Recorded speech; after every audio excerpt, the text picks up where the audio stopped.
में हो जाए। तो आज ज़रा इसको अप्लाई करके देखें। गर्मी से बचने का तरीका हमारे अपने हाथ में भी होता है, लेकिन हम कई दफ़ा बैड मैनेजमेंट और बैड प्लानिंग की वजह से बहुत ज़्यादा एक्सपोज हो रहे होते हैं हीट से। ठीक है ना जी, हमने भी कुछ प्लानिंग की हुई है और उसके मुताबिक अगला प्रोग्राम आपको दिखाते हैं।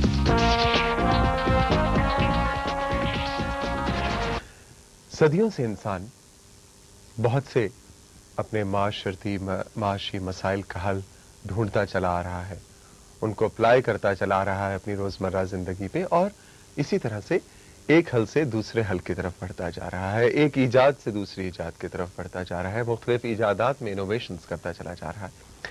लेकिन कुछ मसाइल इंसानी जिंदगी के ख्वातीन हजरात ऐसे हैं कि जो तब भी जवाब मांगते थे, आज भी जवाब मांगते हैं और शायद सदियों बाद भी जवाब तलब होंगे। मिसाल के तौर पर एक छोटा सा मसला कि मैं क्या खाऊं तो मेरी सेहत के लिए अच्छा है। बड़ा आसान सा सवाल है। आप कहेंगे ये तौसीक साहब सुबह सुबह इतनी बेसिक सी चीज लेकर बैठ गए।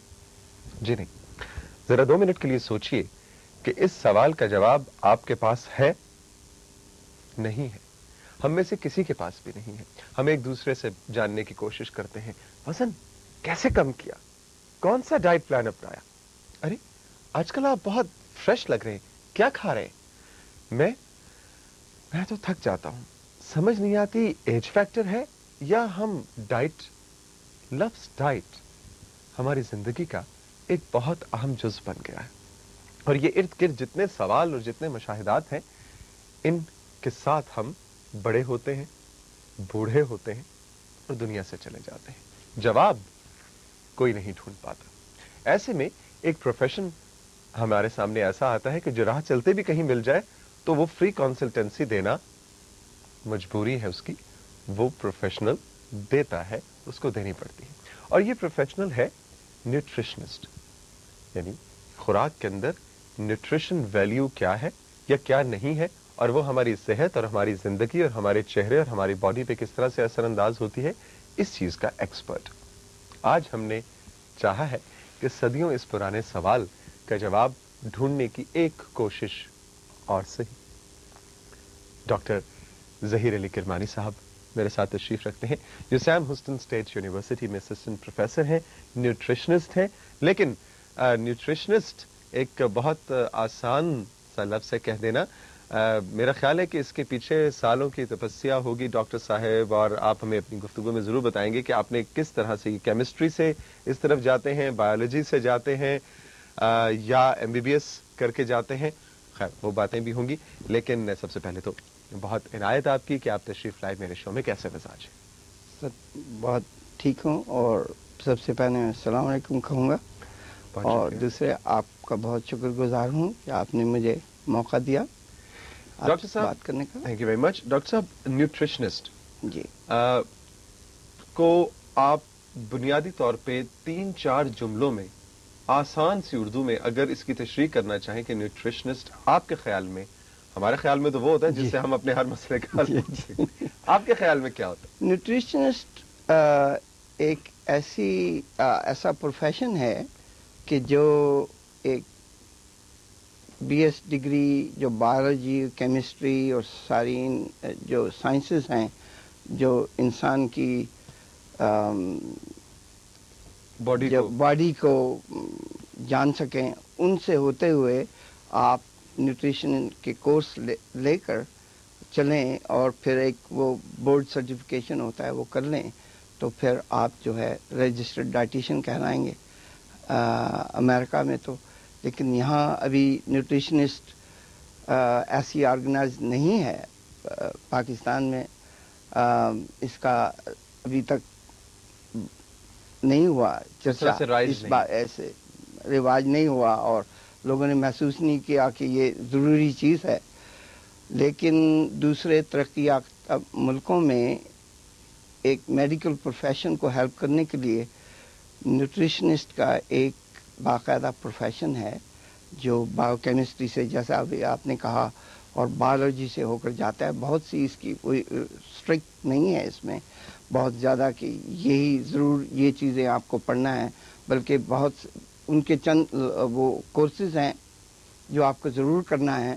اس کے بعد آپ BS ڈگری کریں اور اس کے بعد پھر آپ رجسٹرڈ ڈائٹیشین بن سکتے ہیں. آپ نے ابھی بات کی کہ ڈاکٹر کو اسسٹ کرنے کے لیے ایک طرح سے، جی تو وہ کس طرح کی اسسٹنس ہوتی ہے جو کہ فزیشنز آپ لوگوں سے مانگتے ہیں؟ کیونکہ فزیشنز جو ہیں اتنا زیادہ ان کو پڑھنا ہوتا ہے.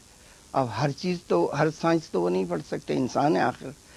تو ان کو جیسے نرسز کی ضرورت ہے، ان کو دوسرے جو ان کے پیرامیڈیکل پروفیشنل ان کی ضرورت ہے.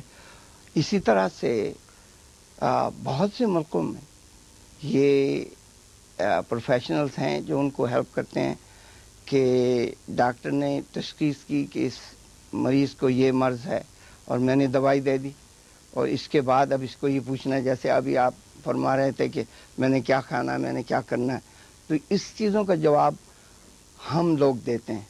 اچھا. اور میرے پاس ڈاکٹریٹ کی ڈگری ہے کیونکہ میں ان لوگوں کو تیار کرتا ہوں جو اس چیز کا جواب جی اس چیز کا جواب دیں. ان لوگوں کو PhD ڈگری حاصل کرنا لازمی نہیں ہے، لیکن ایک جو پروفیشنل ان کو تیار کرے گا اس کام کے لیے، اس کے لیے یہ لازمی ہے کہ وہ PhD کی ڈگری ہو اور ساتھ میں وہ کوالیفیکیشن بھی ہو جو ان کو ہم نے دینی ہے. ٹھیک. اچھا ڈاکٹر صاحب، اب ہم بنیادی سے کچھ سوالوں کی طرف آتے ہیں جو کہ آپ کی موجودگی سے فائدہ اٹھاتے ہوئے ناظرین کے گوش گزار کرنا مقصود ہے. سب سے پہلے یہ بتائیے کہ موٹاپا کیا کچھ کھانے، زیادہ کھانے، نہ کھانے یا کم کھانے سے ہوتا ہے، یا یہ تو ایک حقیقت ہے، ہونی ہے، آپ کچھ بھی کر لیں اس نے ہونا ہے، یہ جینز میں آپ کی انہیریٹنس میں آ رہی ہے؟ جی اس میں دو پہلو ہیں، بلکہ اس سے بھی زیادہ ہوں گے. بیسیکلی دو پہلو ہیں. ایک تو جینیٹکس کا جیسے آپ نے فرمایا، اور دوسرا یہ ہے کہ انسان اپنے حصے سے کتنا زیادہ کھاتا ہے. اچھا. اور وہ فزیکلی کتنا ایکٹیو. ایک ایتھلیٹ ہے وہ 3000 کیلریز کھا سکتا ہے روز، کیونکہ وہ بہت برن بھی کر رہا ہے، اسے برن کر رہا ہے. لیکن ایک پروفیسر جو ہے اگر وہ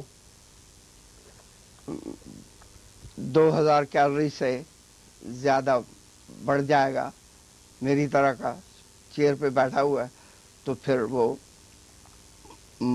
جو وزن جو ہے وہ بڑھنا شروع ہو جائے گا. یعنی اصل چیز یہ ہے کہ آپ ایگزاسٹ کتنی کر رہے ہیں، برن کتنی کر رہے ہیں. نو میٹر کہ آپ 3000 لے رہے ہیں یا 2000 لے رہے ہیں یا 1500 لے رہے ہیں، اب وہ ان کا استعمال کتنا ہو رہا ہے. یعنی کہ بات پھر اس پہ نہ آئی، آپ اس کا مطلب کچھ بھی کھائیں.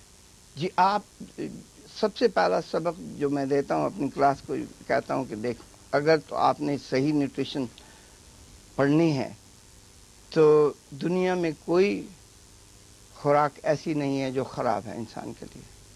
جو ایڈیبل فوڈ ہے وہ آپ کھا سکتے ہیں، لیکن پراپر پروپورشنز میں. آپ اپنا حصہ جان لیجئے، اور اس کے بعد جو آپ کی من پسند خوراک ہے وہ آپ کھائیے. لیکن توجہ اس بات پہ فرمائیے کہ بہت سی چیزوں کو ملا کے آپ نے وہ اپنی پورا حساب کیلوری کا لینا ہے. یہ تو بڑا مشکل کام ہے، اس کے لیے تو مجھے PhD کرنی پڑے گی. نہیں، PhD آپ کو نہیں کرنی پڑے گی. بیسک فوڈ گروپس ہیں جیسے گوشت ہے، سبزیاں ہیں، اور مختلف قسم کی ترکاریاں ہیں، روٹی ہے، اور بریڈ جسے آپ عام لوگ کہتے ہیں کسی قسم کی. آپ نے وہ اتنی زیادہ نہیں کھانی ہے کہ آپ کا پیٹ بہت زیادہ بھر جائے. جیسے احادیث میں بھی آتا ہے کہ بھوک رکھ کے کھائیے. بھوک رکھ کے کھانا. تو اس طرح سے آپ اگر کریں گے تو کبھی بھی ایسا معاملہ نہیں ہوگا کہ آپ زیادہ کھا لیں. اپنی اس سے حصہ بقدر جسہ آپ حصہ اپنا جان جائیے کہ میں نے کتنی مجھے چاہیے خوراک، اور وہ کھائیں گے آپ. اور پھر تھوڑا سا آپ یہ کیجئے کہ آپ فزیکلی ایکٹیو رہیں. آپ یہ جان جائیے کہ میں پروفیسر ہوں